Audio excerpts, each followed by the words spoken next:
Tonight on one of the largest construction projects in South Florida, the St. Regis Resort in Bal Harbour. But they're not. Instead, they are out of work protesting a little-known government loophole that allowed the jobs to go to foreign workers.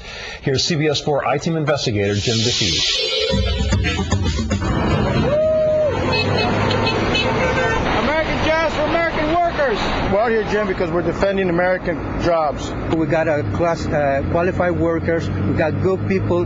We need to work. We need to feed our families. These American sheet metal workers had hoped to be working here at the St. Regis Hotel construction project in Bal Harbour, but they're not. They find themselves outside the gate protesting the fact that their jobs have gone to foreign workers imported from Mexico.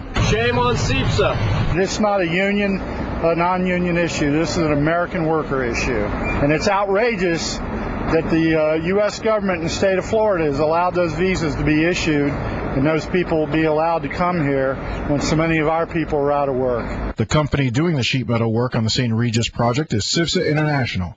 They applied for the right to bring in foreign workers under an immigration provision most Americans know very little about, the H-2B visa program.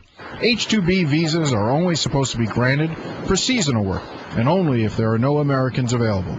The law requires that before the request can be approved, there must be a 10-day period in which every effort is made to recruit American workers. What the state of Florida and the U.S. Department of Labor, however, couldn't do in 10 days, the CBS4 I-Team was able to do in less than 72 hours. How many people here in this room right now are out of work? Give me a show of hands. We brought together more than 100 unemployed sheet metal workers, many close to losing their homes, and all of whom would have loved a chance to work at the St. Regis. You ask us how do we feel? Well, I'm damn angry. These people who we elect can turn their back on us for greed or whatever reason and leave us in the conditions that we're in. So you ask us how we feel?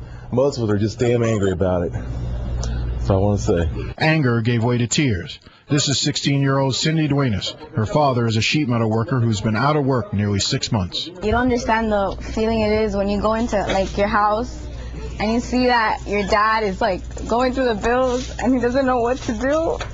And then you're like... Sorry, yes. It's not easy to not have the work in the country. Sorry.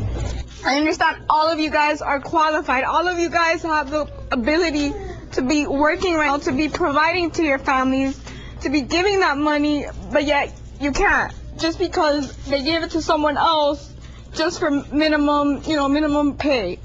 That's not right. This country, it should help out the people that we're living, because this situation is incredibly devastating for everybody, for their family, for their children. In an email to the CBS4 I-Team, the president of CBS4 acknowledges his company has brought workers in from Mexico. And although they requested H-2B visas, he said they did not actually use them. He would not say, however, what type of visas they did use. There is a team at the St. Regis project of key individuals who have worked on our international projects for a number of years, CBS4 President Sergio Armello wrote. In addition, we have hired and continue to hire qualified workers from the local labor pool.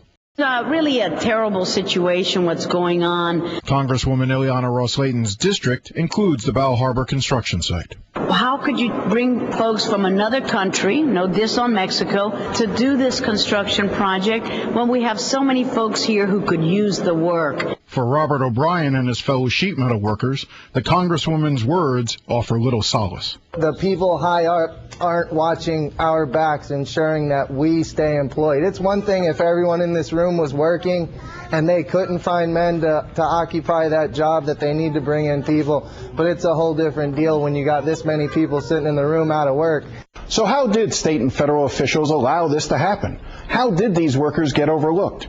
And just how common are H-2B visas in the state of Florida? We'll look at all of that tonight in part 2 of our investigation.